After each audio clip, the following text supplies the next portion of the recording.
Hey guys, this is Brick, and today I have another story to read. I've noticed that my past few videos have all been anime or Japan related, and I don't want this channel to seem too weebish because I'm really not a weeaboo. Liar!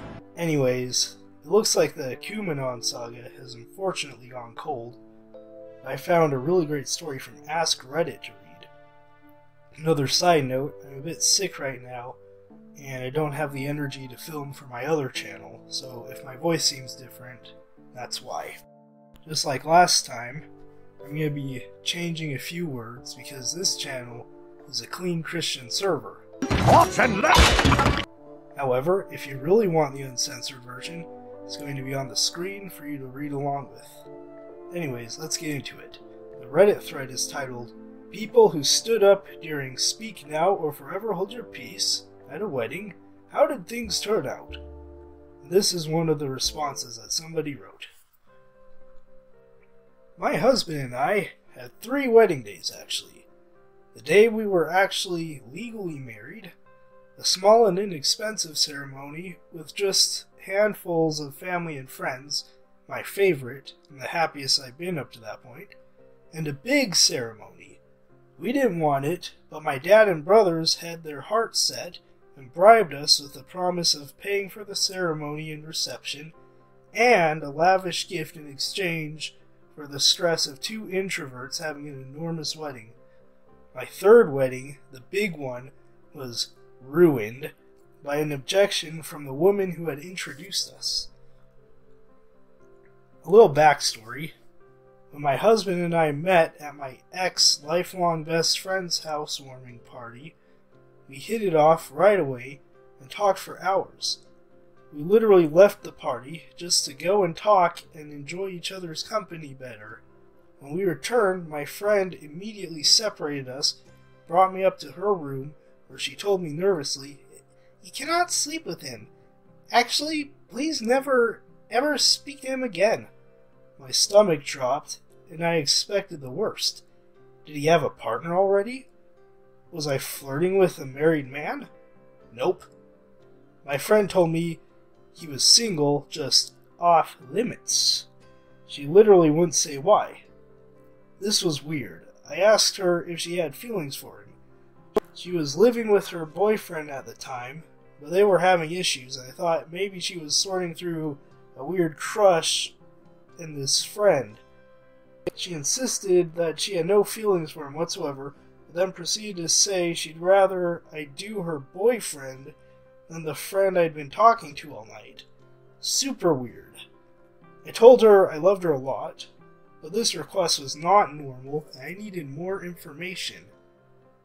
She gave me some long explanation that amounted to "because I said so," and then told me I had to go tell him I'm not interested and never contact him again. I told her that she'd have to either give me a good reason or just go tell the guy herself that she was forbidding us from getting to know each other. She told me, "Just do it." I was upset, but she was my best friend of 15 years. So I went downstairs and told the guy our mutual friend didn't want us talking anymore. He was upset, but we both agreed to just sort of give it a minute and see if she was maybe just emotional or drunk or something. Then for the next few weeks, she proceeded to lie to both of our faces about each other, told me terrible things about him, told him awful things about me, and trash talk us to anyone who would listen, while to our faces pretending to be our best friend who'd saved us from the terrible fate of dating each other. Eventually, she overplayed her hand though. We figured out what was going on, got together to compare notes. It all just gotten really insane and extreme on her end. She immediately blocked and ghosted me while texting him nice little "we miss you" messages. The "we" included her boyfriend, and acting like he'd done nothing wrong and I was Satan. Ironic, because I would have been willing to forgive her while she'd already gone emotional scorched earth and would have spit in her face. I think that's supposed to say my face.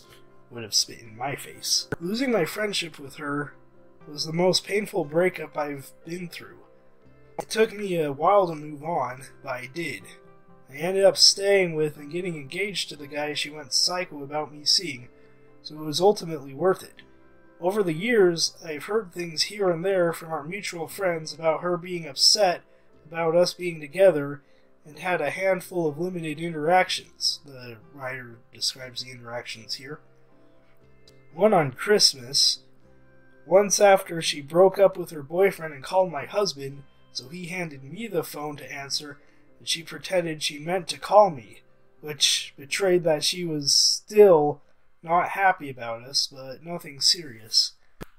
Fast forward to our big wedding day. The priest is doing his thing, asks if anyone has any objections.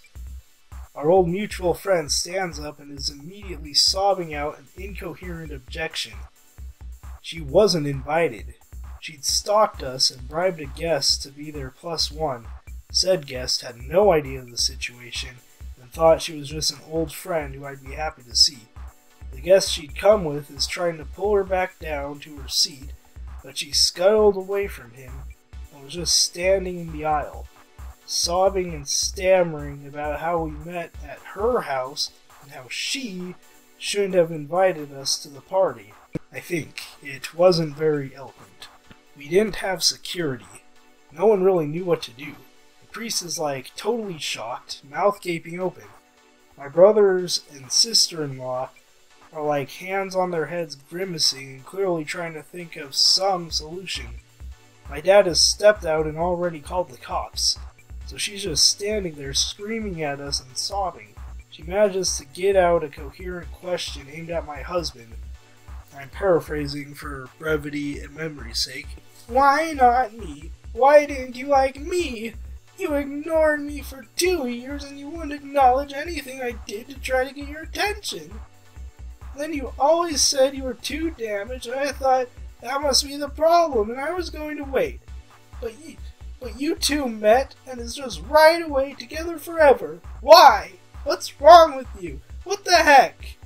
My husband, in his autistic glory, replied, I mean, I never liked your face, and your voice is grating, and you're not that smart. I just liked hanging out with, he names her ex-boyfriend, so I figured I had to be nice to you, but this is weird now.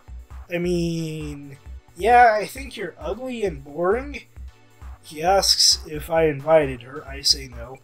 And you weren't invited, so yeah, you should definitely leave. Everyone sort of grumbled and gasped and expressed general shock / amusement / cringe. My oldest brother looked like he wanted to teleport into the sun.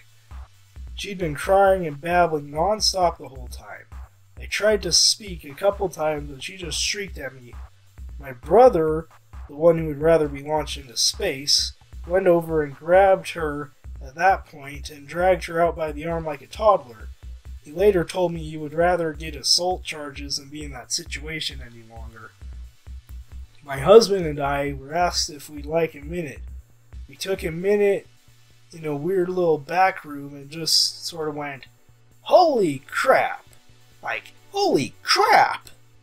Are you good? Okay, well, we gotta get back out there, but oh my goodness. Then we all sort of moved on and finished the dang thing up. Jokes were made, some people took video, and that got passed around a lot. Ex-friend actually called me to ask that I make people stop, as if I can control that. Honestly, my dad was more upset about it than we were. So, yeah, that's the story. This writer has some pretty horrendous grammar. I broke it up into reasonable paragraphs and corrected enough to make it somewhat readable, but I left most of it in there because I wanted to keep the original story as intact as possible. Either way, it was worth powering through the terrible grammar to hear about that godly roast. My brother has autism, and that's exactly what I imagine him saying in that situation. I don't know the guy in the story, but a lot of autistic people have a hard time realizing if they sound rude, so they can really unload sometimes. But anyways, that's it. I hope you liked the story, and have a good one. Ex-friend X.